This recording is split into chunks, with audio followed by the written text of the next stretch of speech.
Berkah itu ziyadatul khair wastimraruhu. Ziyadatul khair, bertambahnya selalu nilai kebaikan, wastimraruhu, dan konsisten berlangsung dibawa dalam kehidupan. Jadi seseorang dikatakan mendapat berkah, hidupnya penuh berkah, dirinya diberkati, diberkahi. Artinya ada kebaikan-kebaikan yang bertambah pada dirinya. Lisan yang berkah adalah lisan yang ketika digunakan selalu keluar kata-kata yang baik. Mata yang berkah yaitu pandangan yang ketika digunakan selalu diarahkan pada yang baik sampai ke ujung kaki. Hidup yang berkah adalah tata kelola kehidupan yang selalu punya orientasi capaian pada yang baik-baik. Itulah berkah. Nah, diberkahi artinya berusaha untuk meningkatkan nilai-nilai kebaikan itu dan konsisten dibawa sampai selama kita hidup hingga wafat. Ciri khas orang beriman, laki-laki dan perempuan, ketika ditampilkan dalam Al-Quran, itu selalu iman dipasangkan dengan kebaikan. Saya seringkali membuka pertemuan dalam setiap majelis ilmu, misal dengan mencontohkan bagian karakter tubuh kita dulu. Dari mata misalnya. Seringkali orang mengatakan mata itu fungsinya untuk melihat.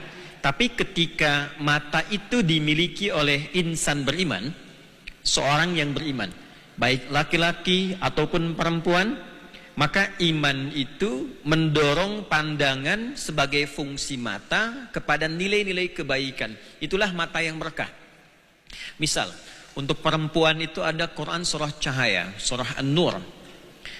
Kalau nama-nama surah di Al-Quran, itu baiknya ditampilkan dengan nama Arabnya, walaupun ada terjemahannya. Jadi ada nanti kata-kata yang mutlak harus dengan menggunakan bahasa Arab, seperti sholat. Hikmahnya banyak. Selain makna yang tidak bisa dijangkau terjemahannya oleh bahasa lain, ada kedalaman, kekhusyuan, dan juga nanti menjaga orisinalitas ibadah. Karena itu satu-satunya agama di muka bumi yang ibadahnya semua kompak, gerakannya, bacaannya, dari sejak diajarkan sampai kapanpun itu hanya di Islam. Sholat. Ya, ibu atau saudariku boleh cek untuk membandingkan saja ya. Tidak harus kemudian kita menilai sesuatu yang kurang baik pada keyakinan orang. Kita punya ajaran lakum dinukum waliyadin. Tapi kalau kita ingin belajar menguatkan iman, silahkan dicek. Setiap keyakinan lain yang memiliki ibadah, di setiap tempat caranya bisa beda. Bacaannya bisa nggak sama. Tapi silahkan cek yang di Arab, yang di Afrika, yang di Asia, di Amerika, di Eropa, di Chicago, Amerika, di Chicago, di Bandung, ya kan? Singapura, ya, sama kan ya? Ya, semua sama. Ini menunjukkan kebenaran atau bahasa kerennya orisinalitas ajaran Islam. Masih orisinil. Nah, yang paling menarik, sekarang kita kembalikan kepada pemaknaan tadi. Bacaannya Arab. Adzan pakai bahasa Arab. Dan jadi nggak enak ketika diganti. Ya, misal Allahu Akbar, enak gak? Ada getaran ke hati gak? Ada, karena ada ayatnya. Innamal mu'minuna alladzina idza dzukirallahu wajilat qulubuhum. Ciri insan beriman itu kalau disebutkan nama Allah, ada konfirmasi getaran di hatinya. Nah, jadi Allah itu menetapkan hukum setiap pergantian waktu dalam sehari. Jadi sehari itu ada 5 waktu berganti. Dari mulai subuh hilang jadi siang, siang hilang jadi sore hilang jadi maghrib dulu, ya, matahari tenggelam dulu, baru muncul malam. 5 waktu. Nah, setiap pergantian waktu ini ada pengecekan iman. Apakah imannya masih ada enggak? Imannya lemah enggak? Imannya posisi kuat tidak? Nah, di antara cara mengecek iman itu, salah satunya yang paling standar dengan menggunakan lafaz adzan. Diperdengarkan di telinga. Telinga itu bahasa Arabnya udhun. Jamaknya adzan.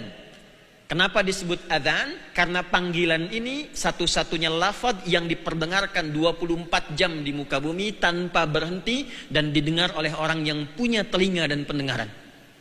Itu sebabnya kenapa waktunya beda-beda, Bu. Bandung dengan Garut beda tipis kan? Ya, kemudian geser ke Ciamis, ke Jawa, ada yang beda 5 menit, beda 10 menit. Itu semuka bumi 24 jam berputar terus lafaz adzan tanpa berhenti.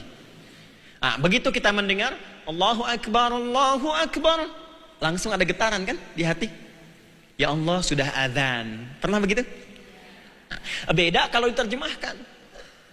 Ya, orang Jakarta adzan misal diterjemahkan. Ini contoh saja ya. Ini contoh. Tuan gua gede, Tuan gua gede. Nyambung ke Cipadung tuh. Allah nu agung, Allah nu agung gitu kan. Nggak enak ya?